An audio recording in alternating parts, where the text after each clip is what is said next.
So, not making any friends here in the D.C. area. Davante Adams. Is that all he said? That he didn't give a reason for why he doesn't like the city? That's all he gave you. But look, he's played here. I don't know how much experience he has being in D.C. other than flying in here, being shuttled off to his fancy hotel, and then playing at FedEx Field.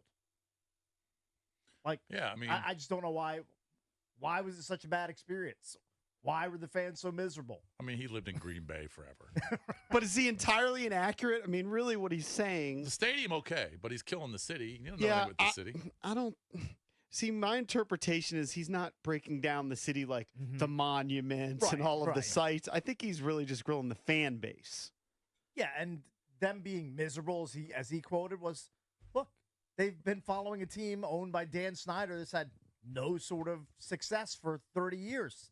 He's probably pretty close on calling the fan base miserable because they've put up with a lot of bad football over the last 3 decades here in D.C. That's the way it is. I've always said this, though. When the team wins, it is a cure for all. Of course. So in 2012, and that's what we have to go back to, that magical year of 2012 with RG3, people weren't complaining about the commute to the stadium. They weren't complaining about the stadium. They were just swept into RG3 mania. Everyone wanted to go to games. And then the fan base is fine. Right. But yeah, when you're losing year after year after year, is their last winning season 2016? Were they 8-7-1? Yes. I think that was their last winning season. Sounds right.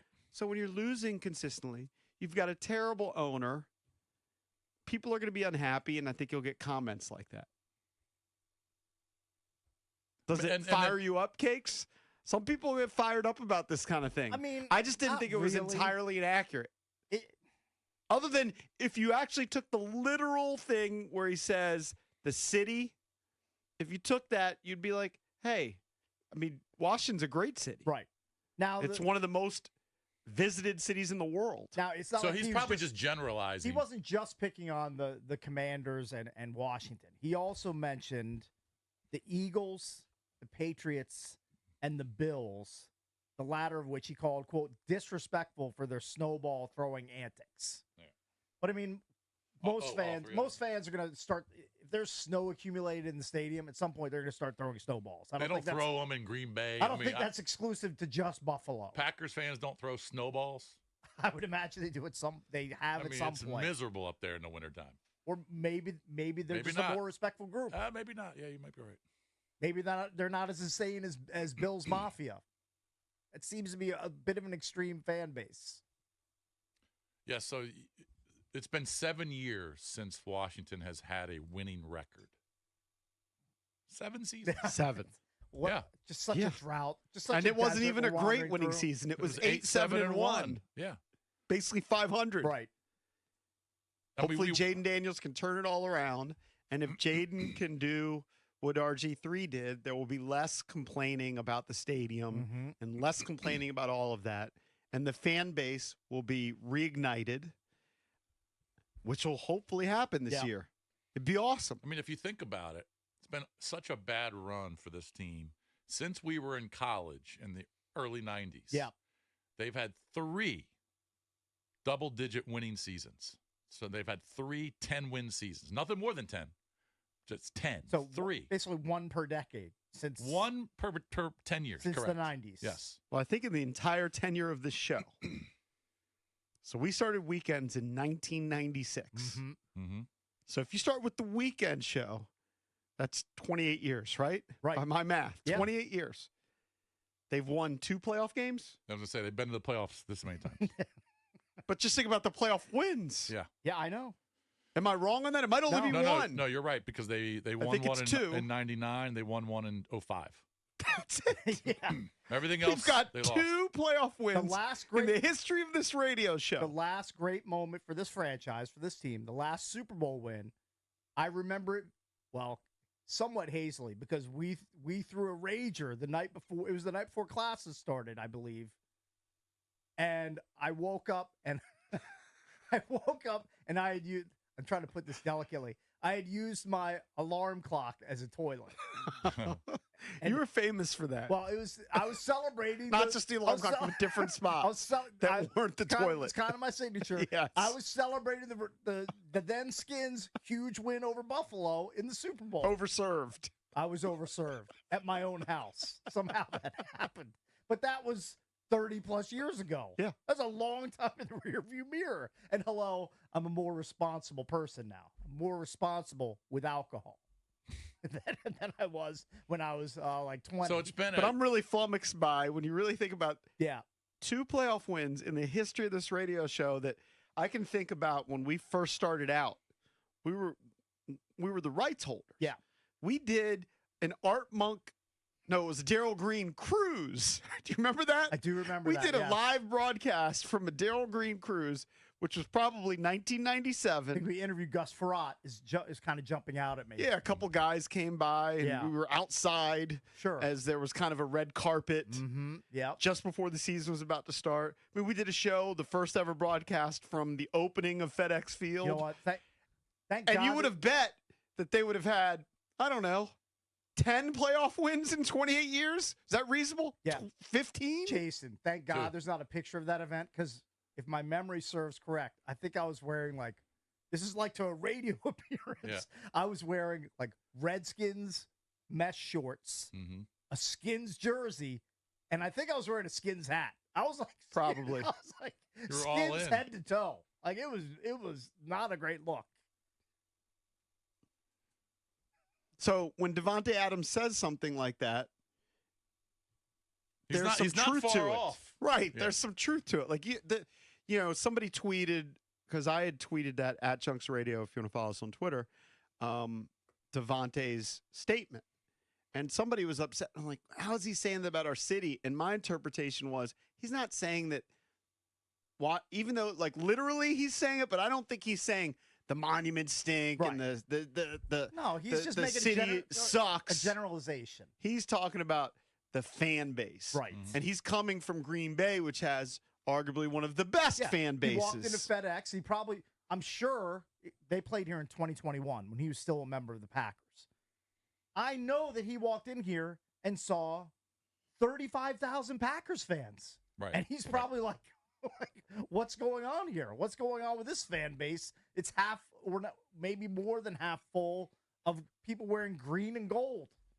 Like it looked like Lambeau East to him. So he has to have a negative view of the fan base when he sees basically the same amount of people rooting for the Packers as for the home team. Every player in the league probably has the same reaction to that. Right. Anybody who's come in here to play on an opposing team probably goes, "What is going on here?" Sure. I mean, he's used to nothing but a string of sellouts at Lambeau Field. Yeah. And then he sees that, a 3/4 filled stadium and half of it's filled with Packers fans. So, of course, he's going to have a negative outlook on the stadium and the fan base. It makes sense. I don't begrudge him. It's his opinion. Certain places he likes playing. Other like I places said, he was killing the city, but he's probably generalizing based on the fact that nobody comes to games. Right.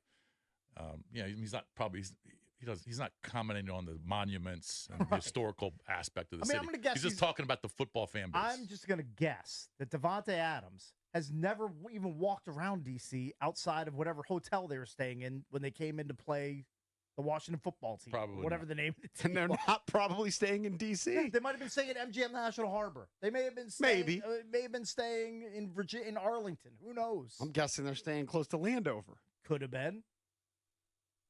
Or you stay in Alexandria, take a bus across the river. I don't know. I don't know where the teams stay when they come and play against Washington. I think they stay. Yeah, I think they stay at the Harbor. I think they stay at MGM. Okay, that makes sense. I mean, maybe not every team, but I think some teams do. Right. So Davante Adams, not a fan of playing against the Commanders here in so DC. what were some of the other highlights from yesterday? A buddy of mine was at practice yesterday and said that they weren't on the field very long. Short practice? Yeah, I don't know how long it was total, but he said, he was probably talking to people too. So I did see J.P. Finley's tweet. Brandon Coleman getting left tackle work with starters, rookie. That's also the plan. He tweeted that yesterday from training camp. And then Nikki Javala from the Washington Post, she followed up with some quotes from Dan Quinn on Brandon Coleman. I knew he was a very good athlete, but one of the things I've been impressed with him is he has great balance for a big guy. He's very rarely someone who's out of position. He's a very in-control player as an offensive lineman, and that's a real attribute as an offensive lineman, end quote from Dan Quinn. So the rookie looks like he's going to have a sizable role on that offensive line. Yeah. He may in not year one. He may not start week 1, but he's going to be an eventual starter this year. Yeah. It's hard to read too much into a lot of the things that you see coming out. For example, Jason, if you go to the Washington Post, one of the takeaways, 4-string quarterback Sam Hartman hit wide receiver Jamison Crowder on a crossing route. That's Sam Fortier, who we had on the show. I mean, okay, Jamison Crowder looks good, but he's not going to be an impactful player, that impactful of a player for the Commanders this year. I'm just going to be honest. Sam Hartman. You're not going to see Sam Hartman. Right. Like I understand, like you got to write about him because you got to file your stories or whatever. If there's any sort of Sam Hartman, like playing actual games, it's the Titanic. Correct. Like he's a developmental guy. It's all about Jaden. I don't even need to hear that much about Marcus Mariota because unless Jaden gets injured, he's not part of the plan either. Right. He's just the backup, and he only goes in case of extreme dire emergency. Well, apparently Mariota was bad again yesterday. So you don't want to see Commanders fans, you do not want to see Marcus Mariota. No, you don't. But Cakes, I know you don't want to see it, but it's a necessity that Understood. Sam Hartman's got to get work. So does Mariota. Mariota's got to get work because yeah, no doubt. I mean, what if this team is, 7-3 and Jaden gets nicked up and can't go for a week, and all of a sudden you're in the throes of a divisional race? Oh, no, you're right. Mariota's going to play this year. Well, if there's I will put any amount of money Mariota plays. tell you I'm not this. saying because Jaden Daniels going to be bad. I'm just combination performance / injury. I said this last year about every quarterback, and I was right on most of them.